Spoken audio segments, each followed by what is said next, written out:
Rowdy Nation TV, welcome back to the channel. Before we even get started, click the like button, subscribe to the channel. For the people who have already subscribed to the channel, I'd like to say thanks once again. I appreciate your support. Let's get it. Edmund Kemper. I don't know if you guys have heard the story about Edmund Kemper, but we're going to bring it back to you. This is a serial killer that's out of California. And before I even start, I just want to say graphic details.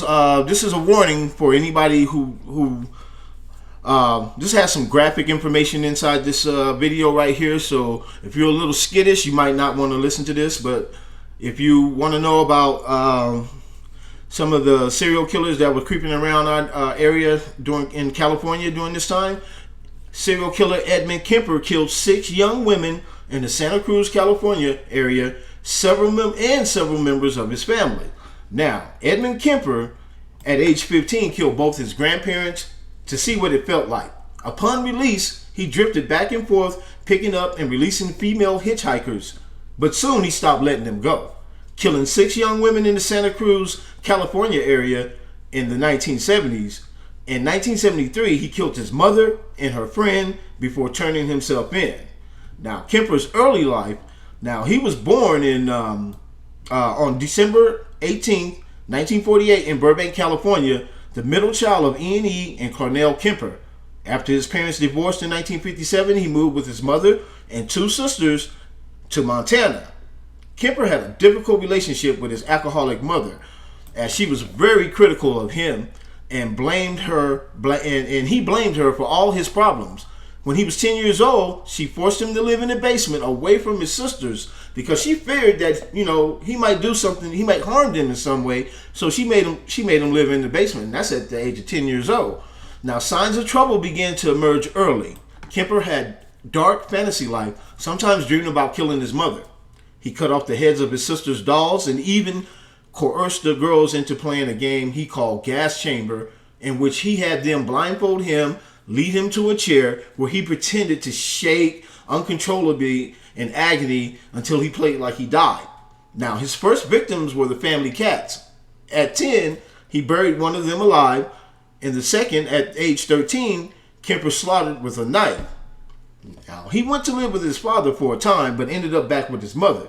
So it seems to me at this time, he was going back and forth between his father and his mother, because this kid, at age 10, he had these dark fantasies, so he was going back and forth from his mother to his father, who decided to send the troubled teenager. Then they decided, to send the teenager to live with the paternal grandparents of his mother.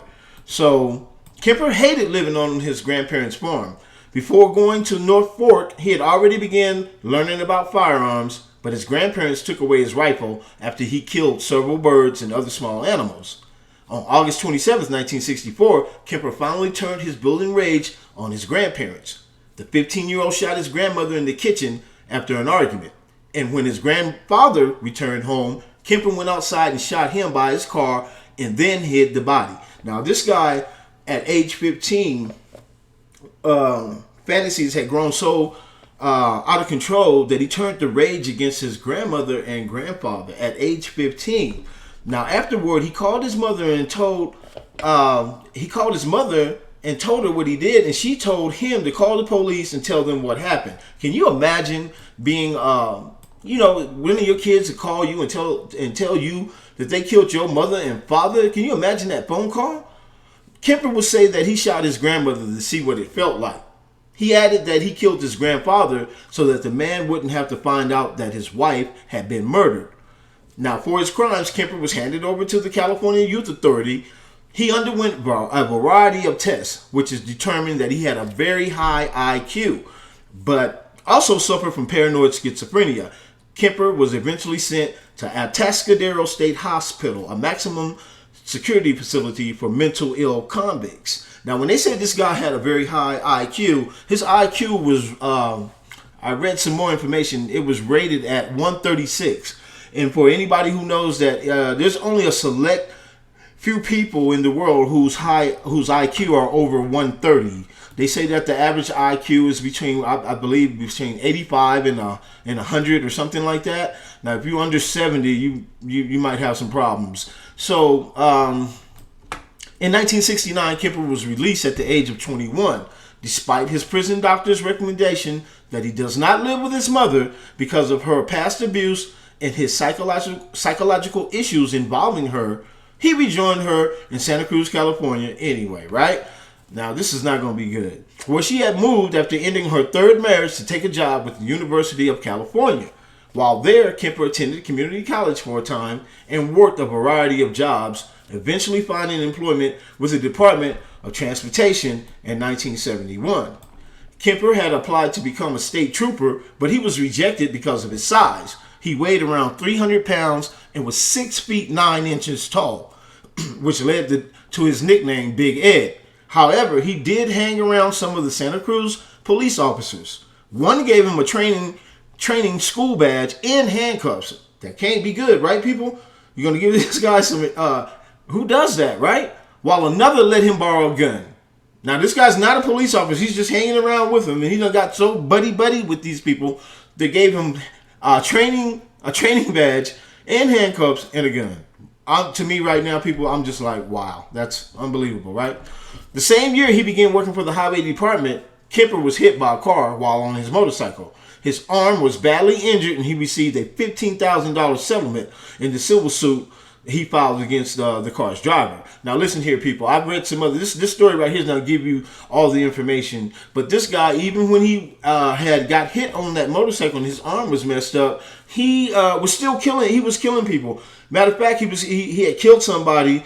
At the time he killed that person, his arm was messed up. He locked... This is how smart this guy was. That he had the woman in the car, and he got out the car and locked the keys in the car with her. He done took her already to a remote area. He charmed his way back into the car. She gave him the keys back. He got back in the car and eventually killed her. Now, that's crazy. So this guy got the gift of gab too. He noticed a large number of women hitchhiking in the area. In the new car he bought with some of his settlement money, Kemper began storing tools he thought he might need to fulfill his murderous desires, including a gun, a knife, and the handcuffs. Where do you think he got the handcuffs from, right? At first, Kemper picked up female hitchhikers and let them go. However, he offered a ride to 2 Fresno State students, Mary Ann Pesky and Anita Lucchesa. They would never make it to the destination. Their families reported them missing soon after, but nothing would be known of their fates until August 15th, when a female head was discovered. Yes, I said that. A female head was discovered in the woods near Santa Cruz and was later identified as Pessy's. Lucchesa's remains, however, were never found. Kemper would later explain that he stabbed and strangled Pessy before stabbing Lucchesa as well. After the murders, he brought the bodies back to his apartment, removed their heads and hands. Kemper also reportedly engaged in sexual activity with the corpse. Now, I'm wondering if he did that before or after he removed their heads and their hands. Now, like I said before, this story right here is not giving you all the detail and the graphic information. But yes, he removed their heads and then he engaged in sexual intercourse with the decapitated heads that he removed from the people's bodies. That's what he did. Now, later that year, on September 14th, 1972, Kemper picked up 15-year-old Aiko Koo. Now, remember I told you that he had charmed his way back in? This is the lady, this lady right here, this young 15-year-old girl was the one that led him back in the car, and he eventually killed her. Her name was Aiko Koo, who had decided to hitchhike rather than wait for the bus to take to her dance class. She would meet the same fate as Pessy and Lucchesa. In January 1973, Kemper continued to act on his murderous impulses, picking up hitchhiker Cindy Shaw, whom he shot and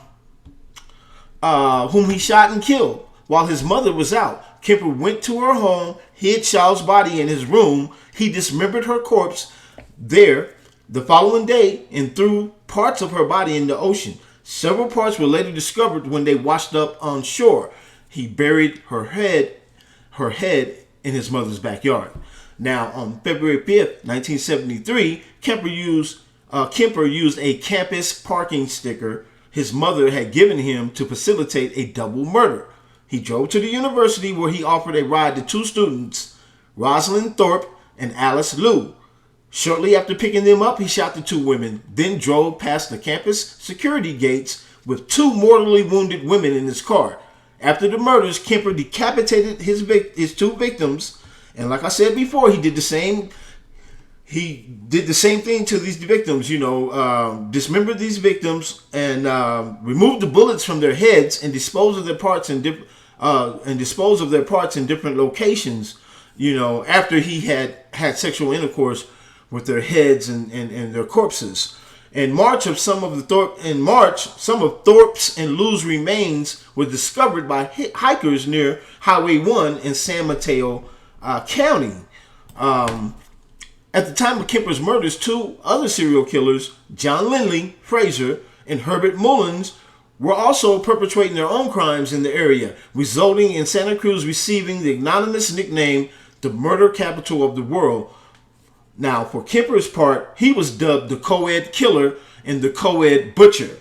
Now, this guy, that's crazy, bro. I would definitely, especially if you got kids, I like girls. You got young girls growing. Can you imagine in your neighborhood, wherever you may stay, east side, north side, west side of town, that they have not one but three serial killers who are picking up young girls and they're killing them in this fashion, cutting their heads and hands off, sexually abusing their corpses. Could you imagine having three, not one, but three people operating in your neighborhood like that? I would be scared as a parent to let my child, a female, especially a female, out the door. I would be scared. I'd be clinging on to her like, I don't know. You know what I mean? Can you just imagine? So, in April 1973, Kemper committed what would be his last two murders. On Good Friday, he went to his mother's home where the two had an unpleasant exchange. They had an argument. Kemper attacked his mother after she went to sleep, first striking her in the head with a hammer, then cutting her throat with a knife, as he had with his other victims. He then decapitated her, cut off her hands, but then he also removed her larynx and put it down the garbage disposal. Now, your larynx, that's something in your throat, right, that makes you talk, right? It's like I don't know, to me, is that symbolic of saying that I don't even want to hear a mouth. I mean, you don't cut. And he also engaged in sexual intercourse with his mother's decapitated head. That was one of the reasons when I read this story, I was like, you gotta be kidding me. That, they have videos you can get on video on YouTube and you can find this guy talking. Like I said today, when I heard that he had cut, his mother's head off, he actually said in the statement that she was no better than the rest of his victims. So that's why he engaged in sexual intercourse with his mother's head. So that just told me that this guy is just, I don't know, people. I just can't. Obviously, he's insane, but he has a high IQ. That's weird, right? It's like an oxymoron. This dude is so smart, but he knows what he's doing, right? He knows because he has an IQ of 136. So, a psychopath to the extreme. This person is. If you want to say psychopath, this is the embodiment. I think Ed Kemper is the embodiment of evil and a psychopath. So, after hiding his mother's body's parts, Kemper called his mother's friend, Sally Hallett, and invited her over to the house. Kemper strangled Hallett shortly after she arrived, hid her body in a closet.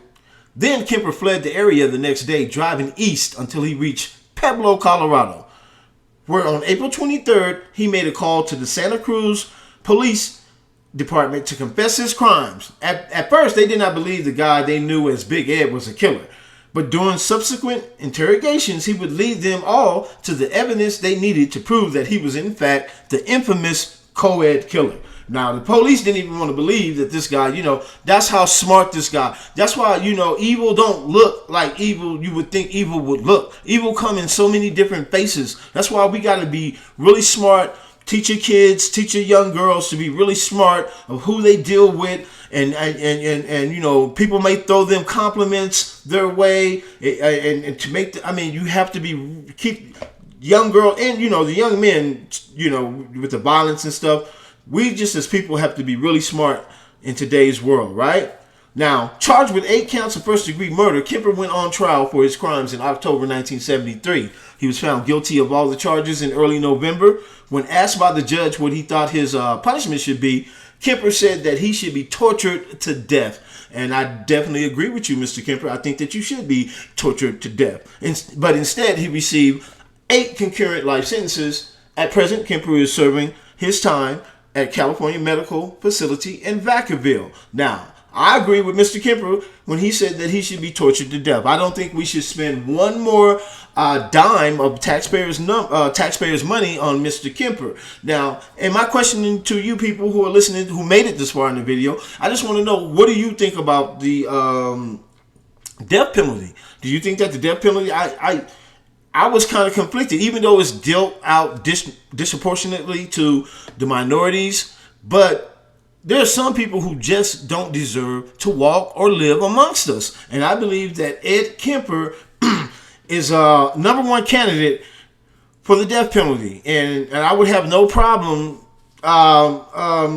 seeing this death penalty administered to Mr. Kemper for the crimes that he's done. So, Rowdy Nation TV, click the like button, subscribe to the channel. We're trying to reach 100 subscribers. Click that like button, subscribe to the channel. Rowdy Nation TV, we out.